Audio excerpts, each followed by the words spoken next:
Nah sekarang, bapak lagi working from home. Ibu minta temenin bapak ngajarin anaknya. Bagaimana nih gayanya? Selama bapak ini belum fokus di laptopnya atau dia belum working, dia masih bisa dampingi anaknya, ajarin, walaupun dia ngomongnya sedikit-sedikit ya, ngomongnya cuman to the point, ya, masih bisa. Tapi kalau si ayah ini sudah fokus di laptopnya ini, dan setelah 10 menit, otaknya konsentrasi pendengaran menurun, makanya dia fokus ke sini. Terkadang anaknya panggil, ayah, ayah, ayah, baru yang keempat kali, apa gitu. Itu bukan berarti sang ayah tidak memperhatikan anaknya. Karena kadang-kadang si istri lihat dari jauh, memperhatikan suaminya, tuh kan dia nggak perhatikan anaknya kan, dipanggil sampai 4 kali baru nengok.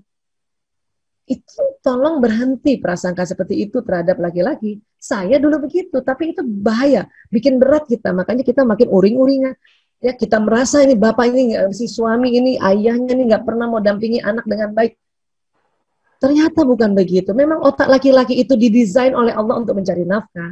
Makanya dengan gaya mencari nafkah atau berburu nafkah sekarang dan pandemi harus di rumah menggunakan gadget, maka laki-laki ya kalau sudah lihat di laptop setelah 10 menit, otaknya konsentrasi, pendengarannya menurun, dan bahkan lihat matanya lurus.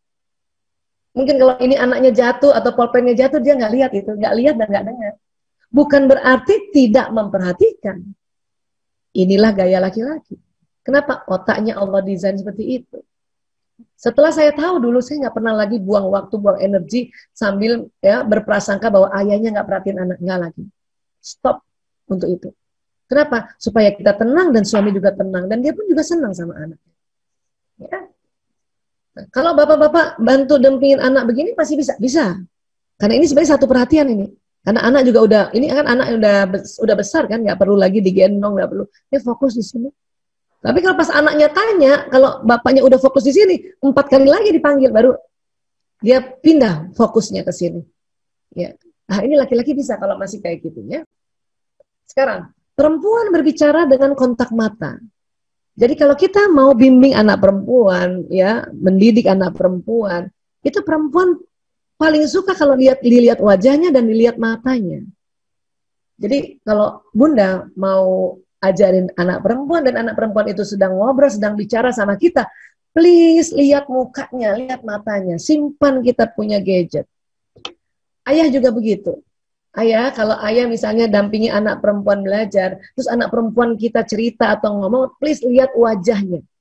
Mungkin laki-laki tidak suka kontak mata, tapi lihat wajahnya itu perempuan, dan anak perempuan itu pasti tambah sayang sama ayah ibunya.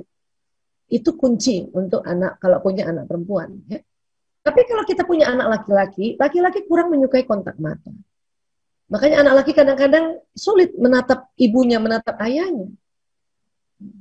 Ayahnya juga begitu sebetulnya, cuma karena belum belajar, ayah menganggap, anak laki-laki ini membangkang. Padahal kalau nanti anak laki-laki ini tatap ayahnya juga nggak mau tatap dia karena kurang suka kontak mata. Itulah makanya banyak ibu-ibu suka paksa anak laki-lakinya kalau ibunya mau ngasih tahu, lihat bunda, lihat bunda, lihat bunda. Pada saat anak laki-lakinya lihat bundanya, lihat mata bundanya, dan anak laki-laki lihat mata dan mata ketemu mata, itu anak laki-laki akan melihat ke tempat lain itu.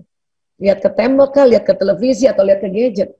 Kalau ibu nggak tahu, menganggap anak laki-laki ini kurang ajar. Atau anak laki-laki ini membangkang. Itu lagi dimarahin anak laki-laki. Padahal anak laki-laki juga bingung, saya mau tatap mata ibuku, coba kok saya nggak kuat, dia juga bingung. Kenapa begini? Kenapa begini? Karena ada perbedaan anatomi mata. Ya. Nah tapi kalau sulit dia lihat anaknya, karena anaknya nggak lihat dia. Gitu. Jadi ini paling bagus kalau punya anak perempuan gitu, anak perempuan ngomong, anak perempuan nggak lihat bapaknya liatin terus, itu anak perempuan seneng banget ya. Oke, ya kembali. Kenapa laki-laki kurang menyukai kontak mata dan perempuan suka menyukai kontak mata? Ya, karena sklera matanya sebenarnya. Sklera matanya. Jadi putih-putih matanya pada perempuan itu lebih lebar. Sklera tuh yang putih-putih ya. Saya ada gambarnya nanti saya kasih lihat ya. Sklera mata itu yang putih-putih di mata itu perempuan lebih lebar dibanding laki-laki. Sehingga apa? Sehingga perempuan ya dengan sklera mata yang lebih lebar dia sanggup memainkan matanya itu untuk dia lihat tatap mata orang, lihat wajah orang, itu perempuan. Ya. Jadi kita harus tahu itu. Dan laki-laki sklera matanya yang putih-putih matanya dia lebih sempit, lebih sempit. Ya, saya akan kasih lihat gambarnya sebentar. Makanya kalau anak-anak kita, istri-istri ya, misalnya dia mau tengok suaminya gitu ya, itu atau liatin mata suaminya langsung nggak mau lihat itu. Ini dia nih. Nah ini sklera mata nih putih-putih ini. Iya, iya, iya. Perempuan lebih lebar, laki-laki lebih sempit. Saya pertama kali dikasih tahu ilmu ini tahun 2006, saya baru perhatiin mata suami. Oh iya ya, lebih sempit putihnya. Pantesan dia nggak bisa tatap mata.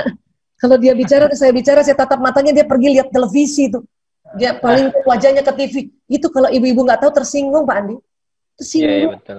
Langsung merasa, kadong. Dia nggak mau lihat ya. Ya. Karena bagian putih ini yang memungkinkan pergerakan mata dan mengarahkan pandangan yang sangat penting bagi manusia dalam berkomunikasi tatap wajah. Perempuan lebih lebar. Ya. Oke.